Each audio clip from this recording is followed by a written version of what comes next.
Right, do it again. Hi. I'm going to show you how to make a book pocket for your chair that has a slip cover. Okay. It goes like this. And you slide it over the chair. We got these chairs given to us at our church, and we don't have any pockets for your Bibles and your hymnals. So I made a slip cover that goes over your chair, and you can put your Bible or your hymnal in it, and your hymnal. It's a very easy way to do it, and I'll show you how to do it. First of all,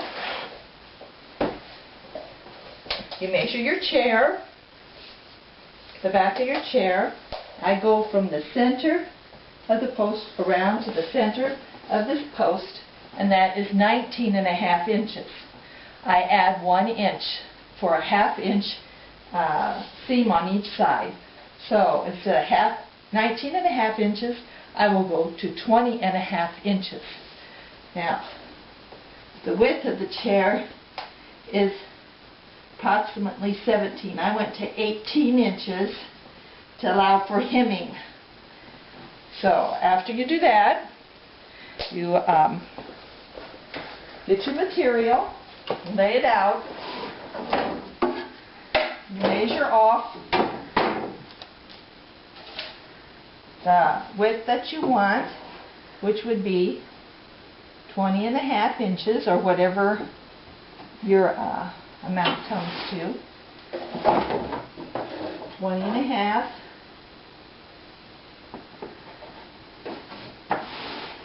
Measure across.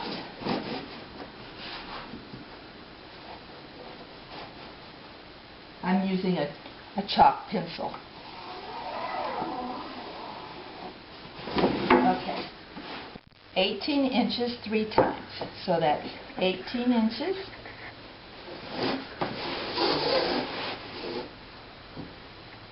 Another 18. Okay, let me get this lined up here. Straight.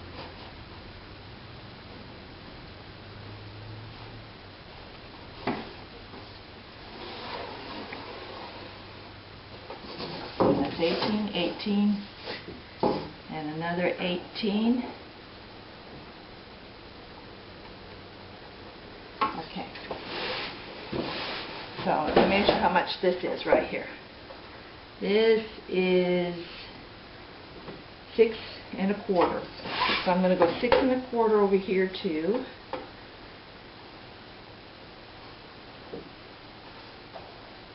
And I don't cut all the way across, because I'm saving this piece, because I use it to make a book hammock, which I'll show later how to make the book hammock. But you go across like this, and now you have your piece that you cut.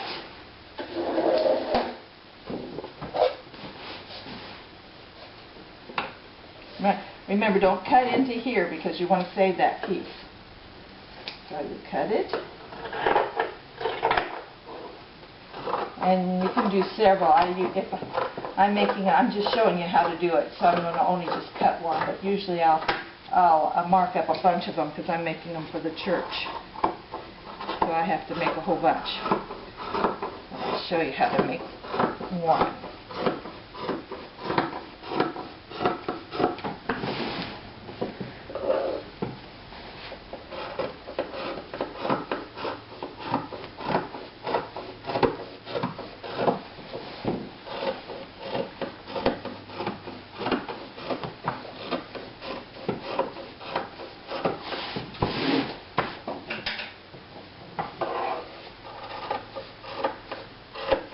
Now, after you get it cut out, the first thing you sew, you want it hemmed to the right side. Okay, this is the crease, so I would say this is the right side. It looks the same on both sides, but I'm going to say that's the right side. Okay, now what you do is you you'll turn it over on both ends and you'll hem it. But first I always do a whip stitch. So if you'll come in here.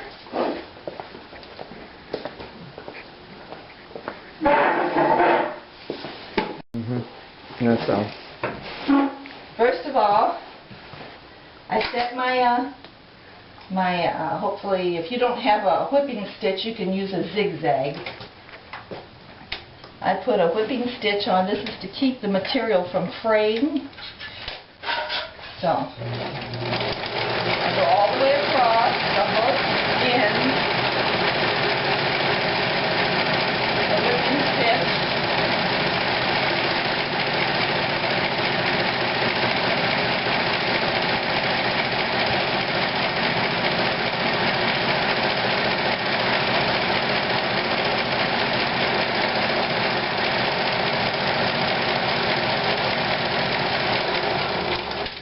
Always make sure it ends with this up, because otherwise you'll be threading your needle all the time, because once you start up it'll pull it. Then you do the other side.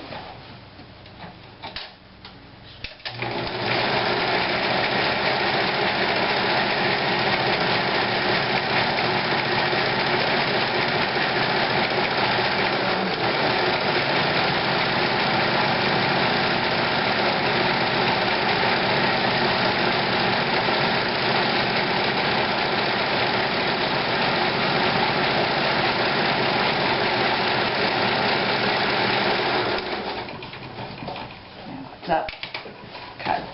All right. Now this is the right side. So what we're going to do is we're going to hem this each end. So turn it over by a ½ inch. Turn your machine to a straight stitch, about 8 or 10 in the stitches. Length. And then you make a nice straight hem. You can pin it if you want, but I just kind of eyeball it. Always back it up so that it knocks it. Make sure that thing's up.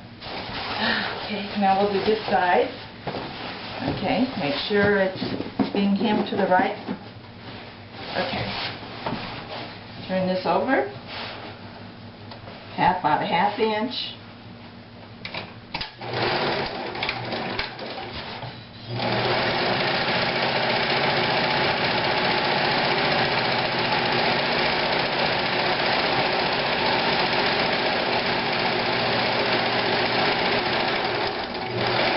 Okay,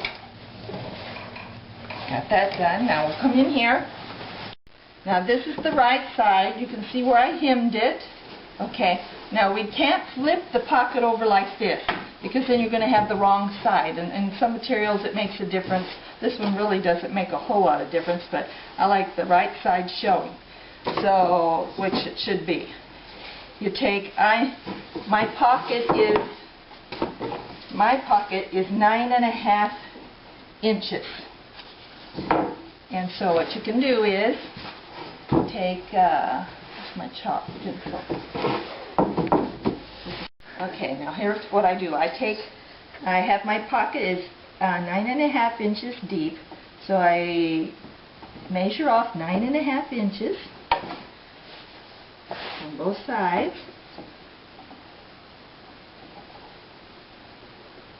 Okay, now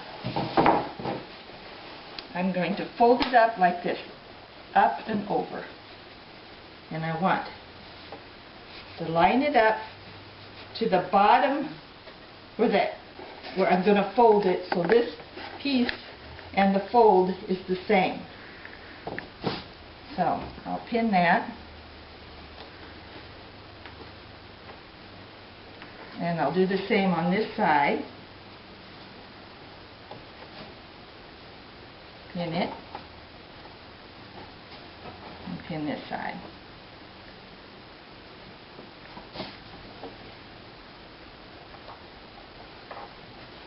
So you can see This will be the pocket that is lined up to the fold here. Okay, now we're going to go in and look. I use a zigzag. I use the whip stitch again, or you can use a zigzag. This makes it stronger to hold books.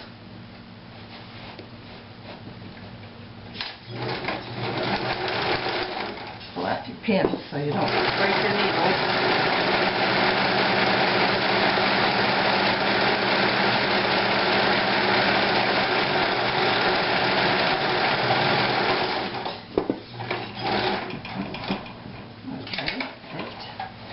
Now do the same on this side.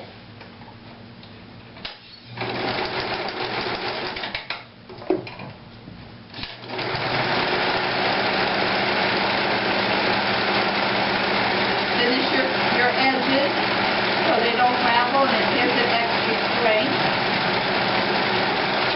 Okay. Now, take out your pins. Now, this is the easy part. You just fold it in half. Make sure that the pocket's on the inside, because that's really the outside. And we're making our outer seam, side seam. Okay. I'm going to whip stitch this as well. I just hold it together. You can pin it if you want, but I just kind of hold it.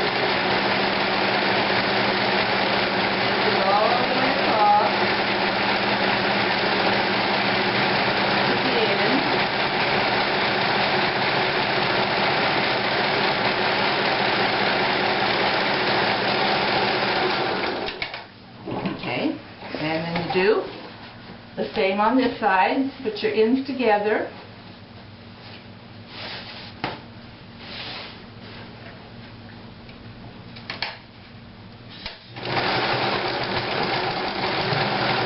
Oops, I ran out of thread.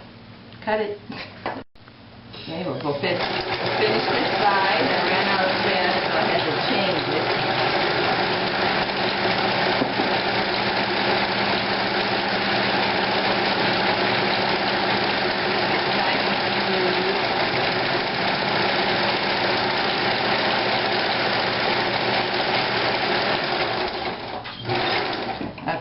Now we got the whip stitch done.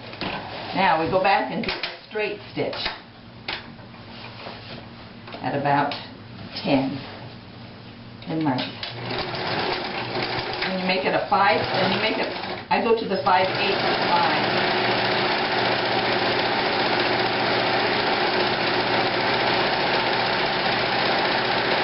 Half inch to 5/8 inch. Okay. And you do the other side the same.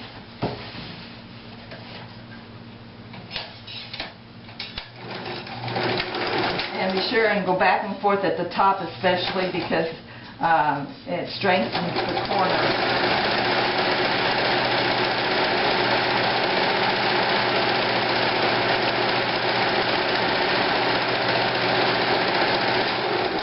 Oops, got caught there.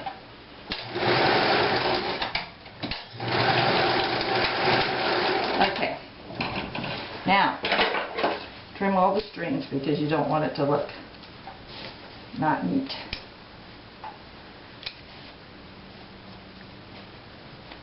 Okay, now what you do is you trim the corner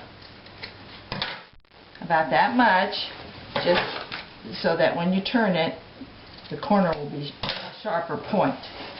Okay, now all you have to do is turn it inside out.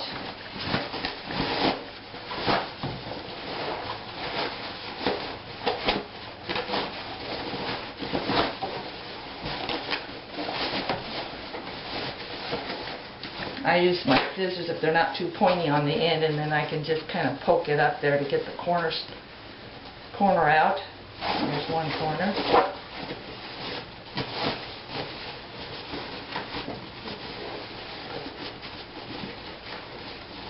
And there's the other corner. Let's poke it out. We have a nice finished book chair. We'll try again. again. Here's our chair that we started with. This is the cover we just made, our slip cover. Goes right over the back of the chair. And there you have it. You've got yourself a nice pocket to put your books in.